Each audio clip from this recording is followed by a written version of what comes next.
Hello friends, talkative English with Varnika channel में आप सभी का स्वागत है। हम पढ़ रहे थे फोर प्रीपोजिशन के बारे में। ठीक है, फोर प्रीपोजिशन का यूज़ कहाँ किया जाता है और कैसे किया जाता है। गाइस, वीडियो को स्टार्ट करने से पहले मैं आप सभी को बता देना चाहती हूँ कि मैं इससे पहले फोर प्रीपोजिशन से रिलेटेड एक वीडियो अपलोड कर चुकी हूँ, जिसमें मैंने आपको बताया था कि फोर का यूज़ के लिए अर्थ में कहाँ किया जाता है और फोर का यूज़ से के अर्थ में कहाँ किया जाता है, अनिश्चित समय के लिए। ठीक है, मैं पार्ट 1 में बता चुकी हूँ। अगर आपने वो वीडियो नहीं देखी है तो मेरे चैनल की प्रीपोजिशन वाली प्लेलिस्ट में जा कर के आप उस वीडियो को देख सकते हैं। उसके बाद आप इस वीडियो को देखिए।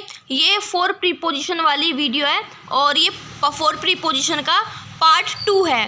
ठीक है, अब चलिए देखते हैं कि फोर प्रीपोजिशन का यूज़ कहाँ किया जाता है, कैसे किया जाता है। मैंने कल आपको तो बता दिया था कैसे के लिए के अर्थ में कहाँ किया जाता है और टाइम के से के अर्थ में फोर का यूज़ कहाँ पर किया जाता है, अनिश्चित समय के लिए। ठीक है, अब चलिए हम कुछ अलग अर्थ में समझते हैं फोर का यूज़। देखो, फोर का यूज़ जो होता है में भी होता है। ठीक है, में कहाँ पर होता है, जब हम किसी कीमत में कोई चीज़ खरीद रहे होते हैं या बेच रहे होते हैं तो वहाँ पर भी फोर प्रीपोजिशन का यूज़ किया जाता है। ठीक है, और देखो, जैसे कि हम कोई सामान दुकान पर जाते हैं, कोई सामान अगर हम खरीद रहे हैं तो किसी कीमत में तो खरीद रहे होते हैं, हम पैसे देते हैं तभी तो हम सामान लेते हैं, या फिर हम कोई अपना सामान बेच रहे होते हैं। ठीक है, मान लिया हम दुकानदार हैं, हम कोई सामान बेच रहे हैं तो हम क्या करते हैं, हम पैसे लेते हैं, उसके बदले अपना सामान लेते हैं, यानी कि की कीमत में। फोर का जो मीनिंग है यहाँ पर की कीमत में। अब देखो, एग्जाम्पल के तौर पे हम देख लेते हैं। शर्ट दिख रही है आपको, ये शर्ट अच्छी शर्ट है, जेब भी है, देखो। ठीक है, चलो हम इससे रिलेटेड सेंटेंस पढ़ते हैं कि मैंने 500 रुपये में ये शर्ट खरीदी। ठीक है, ये शर्ट खरीदी, मैंने 500 रुपये में शर्ट खरीदी। तो इसकी इंग्लिश क्या होगी, I bought this shirt for 500 rupees. I bought this shirt for 500 rupees. ये बाय मतलब होता है खरीदना, खरीदने की मतलब बाय की सेकंड फॉर्म बोट होती है, तो यहाँ बोट लिखा हुआ है। ये पास्ट इंडेफिनिट टेंस है। टेंस मैंने आपको बनाने सिखाए हुए हैं कैसे बनाते हैं टेंस। ठीक है, तो I bought this shirt for 500 rupees. यहाँ पर फोर मतलब होता है की कीमत में, 500 रुपये की कीमत में, 500 रुपये में मैंने ये शर्ट खरीदी। ठीक है, मैंने ये शर्ट खरीदी। यहाँ पर फोर का मतलब होता है में। ठीक है, में यानी कि 500 रुपये में। ठीक है, 500 रुपये की कीमत में। ठीक है, इस तरह से फोर का यूज़ इस में के अर्थ में किया जाता है। अब देखो ये सेंटेंस, देखो ये देखो क्या दिख रहा है आपको, घड़ी दिख रही है, हाथ की घड़ी है ये। ठीक है, वॉच बोलते हैं इसे इंग्लिश में। तो उसने यह घड़ी 100 रुपये में बेची। उसने ये घड़ी 100 रुपये में बेची। ठीक है, अब इस सेंटेंस को हम इंग्लिश में ट्रांसलेट करेंगे तो सेंटेंस क्या बनेगा, ही sold this watch for 100 rupees. He sold this watch for 100 rupees. ठीक है, यहाँ पर है उसने ये घड़ी 100 रुपये में बेची। ये जो बेचने को इंग्लिश में क्या बोलते हैं, सेल बोलते हैं, और सेल की सेकंड फॉर्म क्या है, सोल्ड। सोल्ड होती है। ठीक है, सोल्ड लिखा हुआ है यहाँ। उसने बेची यह घड़ी। ठीक है, दिस वॉच, वॉच माने होता है घड़ी, हाथ की घड़ी को वॉच बोलते हैं। वैसे वॉच माने देखना भी होता है ये, लेकिन यहाँ पर जो है किसी वस्तु मतलब घड़ी के अर्थ में यूज़ कर रहे हैं। ठीक है, वो एक वर्ब होती है, अलग होती है, उस पर मैं अलग से वीडियो बनाऊंगी। ठीक है, यहाँ पर है फोर की कीमत में, यानी कि 100 रुपये में, 400 रुपीज़। ठीक है, 100 रुपये की कीमत में उसने ये घड़ी 100 रुपये की कीमत में बेची। ठीक है, उसने ये घड़ी 100 रुपये की कीमत में बेची। इसमें फोर का अर्थ है की कीमत में, 100 रुपीज़ यानी 100 रुपये में बेची।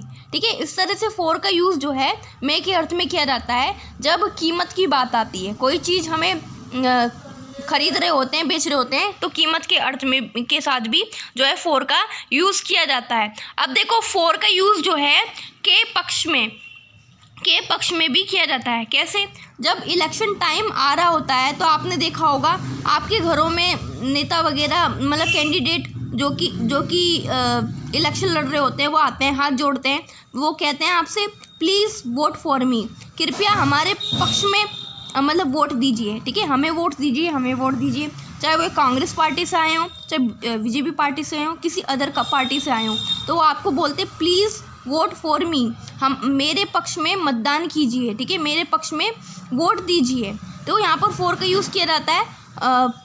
फॉर का यूज़ किस चीज़ के लिए किया जाता है, इसका फॉर का अर्थ क्या हुआ यहाँ पर, के पक्ष में। अगर यहाँ होता please vote for Rahul Gandhi, तो यहाँ पर हो जाता है इसका अर्थ कि राहुल गांधी जी के पक्ष में वोट दीजिए। और यहाँ होता please vote for Narendra Modi, Narendra Modi ji के पक्ष में वोट दीजिए।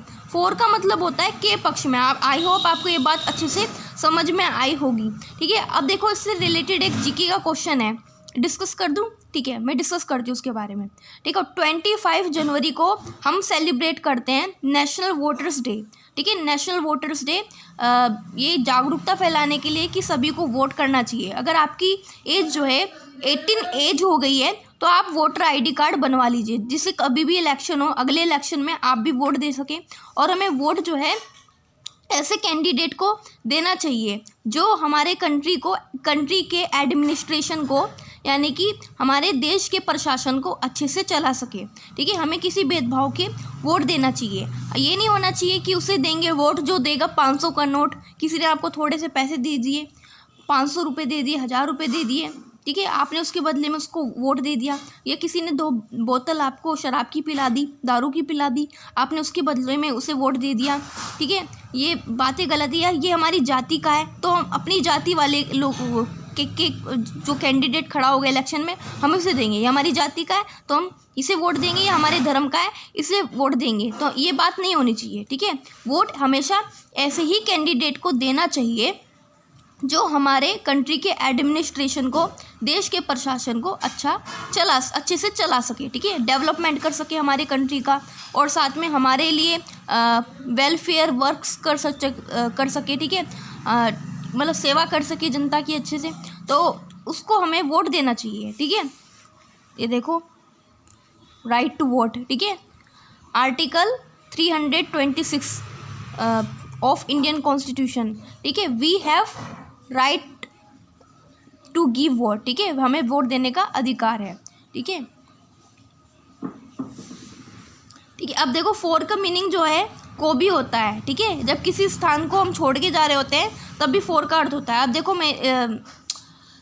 जब हम किसी स्थान को से जा रहे होते हैं, जैसे कि सपोज एक सेंटेंस है कि मैं कल दिल्ली से गया, ठीक है, दिल्ली से गया, तो हम लिखेंगे I left for Delhi yesterday, ठीक है, मैं कल दिल्ली से गया। यानी कि जब हम किसी स्थान को छोड़ते हैं तभी तो हम दूसरी जगह जा रहे होते हैं। सपोज आप स्कूल जा रहे हैं, आप घर को छोड़ेंगे तभी तो आप स्कूल पहुंचेंगे। ये थोड़ी कि आप घर भी उठा करके स्कूल में ले जा रहे हैं साथ साथ, ऐसा थोड़ी है। अब आप स्कूल की छुट्टी होती है तो स्कूल से घर आ रहे होते हैं, तो आप स्कूल को छोड़ेंगे तभी तो घर आ रहे होते हैं। ये थोड़ी आप स्कूल भी उठा करके घर ले चलेंगे।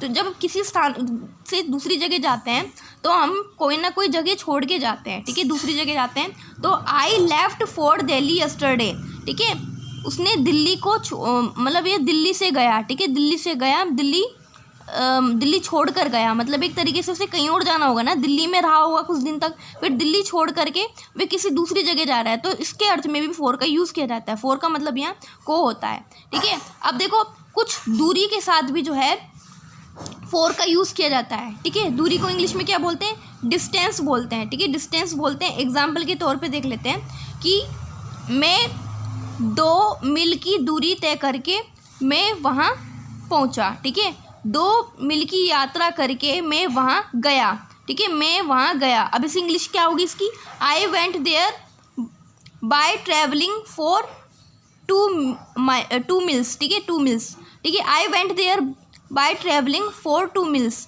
ठीक है, मैं 2 मील की यात्रा करके वहाँ पहुँचा। अब देखो इसमें आई वेंट देयर, मैं वहाँ गया, बाय लगाया, बाय प्रीपोजिशन भी के ऊपर भी मैं अलग से वीडियो बनाऊंगी।